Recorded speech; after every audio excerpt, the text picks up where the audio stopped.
Here's a topic. I was the other day, met a guy who tried to argue with me why motorcycle helmets, especially full-face helmets, are very dangerous and he'll never wear one. And I've met that type before. It's always the same thing. They're always Harley riders, almost always.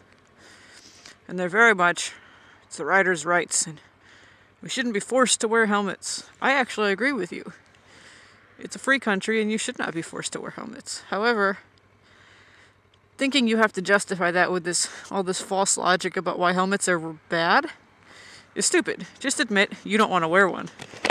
And leave it at that. Don't try to make up excuses. He told me 2 stories of guys he knew that had, quote, died, as he says, because they were wearing a helmet. I did actually ask him when these stories happened, and he said, I don't know, back in the 70s. And I will admit, helmets back then were not what they are today, just as seatbelts back then were not what they are today, and they didn't have airbags, and helmets didn't have the type of materials of plastics and developments and stuff that we have these days, and the understanding.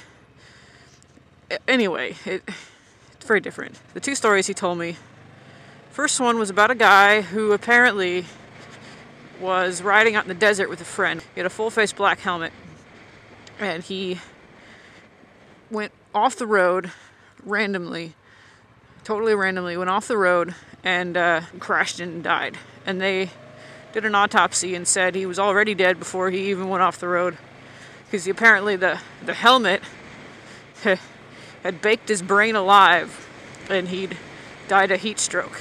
Okay, that was story number 1, and I will just quickly go over why that's wrong, and the helmet is not at fault in that story at all. Riding in the desert out west is dangerous and extreme, and you have to take precautions. Drinking enough water. If you start to feel really sick, or really lightheaded, or really nauseous, or you stop sweating, those are all really, really bad signs. You need to know what the signs are for heat stroke and heat exhaustion and dehydration, and you need to stay on top of it. Second of all, that's just it. He should have stopped riding. If he was that miserable, he would have known. That kind of thing does not sneak up on you if you're paying attention. And you know what to look for. Just like hypothermia doesn't sneak up on you if you pay attention. Neither does frostbite. If you pay attention, you know what to do. I've had frostbite riding in the winter. It's my own dang fault. I should have stopped sooner. I kept telling myself, just a few more blocks and then I'll pull over. That's bad. If you're that, just stop. Anyway, so that's thing number 1. It wasn't his helmet. He wasn't drinking enough water, obviously, and he wasn't taking breaks like he should. Second of all, imagine how much of that hot wind from windburn and hot sun from sunburn that helmet was shielding him from. And imagine how much faster he would have dehydrated if that helmet had not been guarding his face from the elements. So either way, it actually may have slowed down the inevitable if he was bullheaded enough to keep riding when he was that miserable. Then the helmet probably extended the inevitable, and that's about it. Because it kept that hot wind off of his face, which would have evaporated his sweat faster, and his sweat wouldn't have done him any good. He would have dehydrated sooner. He would have gotten extreme windburn, extreme sunburn. If it's hot enough out that he dies of a heat stroke, you can bet it's brutal on the skin. So that's another point. So that's that story. We'll just leave it there. That was the first thing he said, and I just looked at it. I didn't even know what to say. I just looked at him, jaw dropped. The second one was somebody he knew, apparently. Both of these were, he knew someone who knew someone, both stories. But the second one was a guy apparently low-sided, and his face first into a curb, wearing a full-face helmet, it broke his neck. My immediate thought is, well, if he wasn't wearing his helmet, he would have broke his neck anyway. That's what I told the guy. I was like, a helmet's not like a magical thing that's going to save you from all injury, but it just increases the odds significantly. But neither story you've just told me, the helmet is at fault, crashing was at fault, or pushing yourself and not listening to your body was at fault. And that's it. In neither case is the helmet the cause of the death. The death clearly would have happened anyway.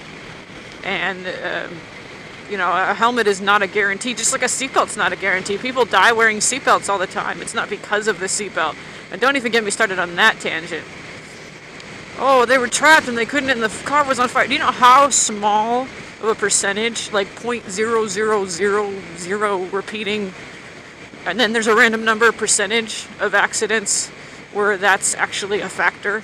It's a small percentage. Anyway, you know what? I was in a really bad car accident one time. I was in the passenger seat. Airbag went off. Gave me a... Didn't bother me, but my cousin, because she was driving. She had the steering wheel.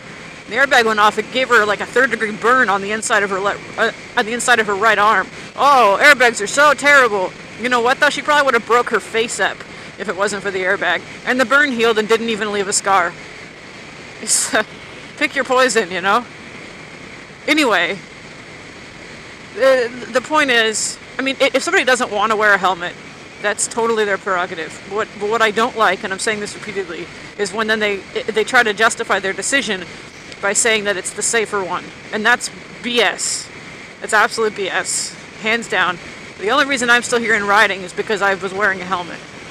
When I had a bad crash about 3 years ago. Really bad one. So the story about that, he's like, no. Back to the story. To repeat back to the tangent of the guy who was saying that his friend broke his neck. Or his friend of a friend, someone he knew or heard of, however it worked, broke his neck when his head slid into a curb. And I said, well, full face or not, he would have broke his neck. And he said no, because if your face starts to touch the ground, like if you feel your nose start to hit something, what's your first instinct? It's just human instinct, is to pick your head up and to put your hands down. And so then he would have done that. He would have put his hands down and lifted his head up out of the way, and he wouldn't have broke his neck and he wouldn't have died. He still would have gotten, you know, he would have shattered his wrists and his hands, but he'd still be alive. At that point, I pretty much just walked away, because I was going to start laughing out loud. And I really didn't want to do that in this guy's face, because he was very sincere. But I was like, what? Can you hear yourself right now? Do you have any idea? I bet you he'd already had put his hands down, because that is your first instinct. And you know what happens when you do that? Your hands go like this, and then they're behind you, because you're... And he probably did try to pick his head up. You can't do it. Let me try pushing it on the road at 15 miles an hour. It's hardly any speed at all. And you try to put your hands down and stop yourself and see what happens. Your hands go whoop, and then they're behind you. And even if you try to pick your head up, that force, if I shove you in the ground at 15 miles an hour, you're not going to feel it and then be able to, like, right as your nose is hitting the ground, be able to pull your head up really fast against the force of 15 miles an hour forward. And that's nothing. That's not even a speed at all. And I'm sure this friend was going faster than that, probably 30, 40 miles an hour, maybe faster. But you don't have the neck muscles or the reflex. You would break your neck at that kind of force to stop that.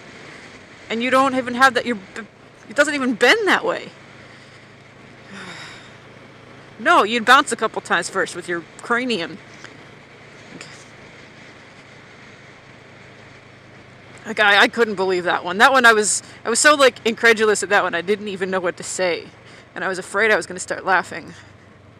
So I just walked away at that point, excused myself, and walked away. So anyway, back to the Mr. Helmet guy, Mr. No Helmet guy. If helmets don't do anything, let me hit you in the head with this brick at 5 miles an hour. I mean, seriously. They're seriously safer, and there is absolutely no argument out there. And then my other favorite is, well, states that have mandatory helmet laws, the reported cases of neck injuries and abrasions go up. Yep, you know why? Because corpses don't complain about sore necks. And police on the scene, if somebody, their brains are laying all over the highway, they're not going to bother recording the fact that their neck's broken. That's why. But it is a free country, and if you don't want to wear a helmet, you shouldn't be forced to. I'm all for that. I mean, it's your choice.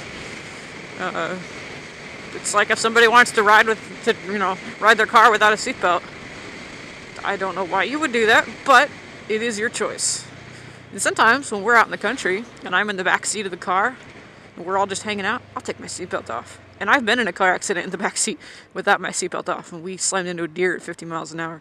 I can tell you, it sucks. It would have been a lot better without my seatbelt on. I wouldn't have had that nasty concussion. But oh well. It's a free country.